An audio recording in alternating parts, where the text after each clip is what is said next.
அரியலூர், மயிலாடுதுறை உள்ளிட்ட பல இடங்களில் 1000 ரூபாய் கொடுப்பது போல் கொடுத்து 1000 கோடி ரூபாய் அமுக்கிய அந்த தியாகி யார் என டாஸ்மாக் ஊழலை குறிப்பிட்டு அதிமுக சார்பில் கண்டன சுவரொட்டிகள் ஒட்டப்பட்டிருந்ததால் பரபரப்பு.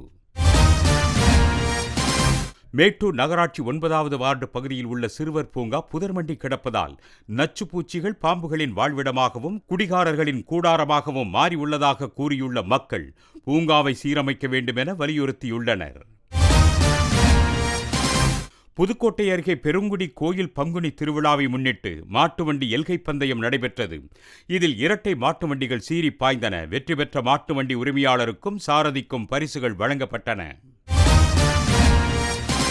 கடலூர் மாவட்டம் திருப்பாதிரி புலியூரை சேர்ந்த 24 வயது இளம்பெண், புவனகிரி பகுதியை சேர்ந்த 20 வயது இளம்பெண், கடலூரை சேர்ந்த 19 வயது பெண், வேப்பூரை சேர்ந்த 22 வயது இளம்பெண் என 4 பெண்கள் மற்றும் 4 சிறுமிகள் என மொத்தம் 8 பேர் மாயமானதை அடுத்து காவல்துறையினர் வழக்கு பதிவு செய்து விசாரித்து வருகின்றனர்.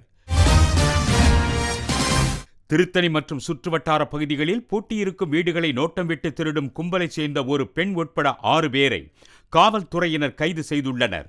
அவர்களிடமிருந்து 1 கிலோ வெள்ளிப் பொருட்கள், 2 சக்கர ஊர்திகள் பறிமுதல் செய்யப்பட்டன.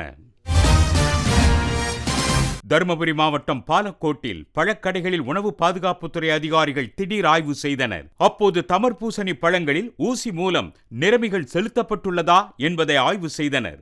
இதுபோல தொடர் ஆய்வுகளை நடத்த வேண்டும் என பொதுமக்கள் வலியுறுத்தியுள்ளனர்.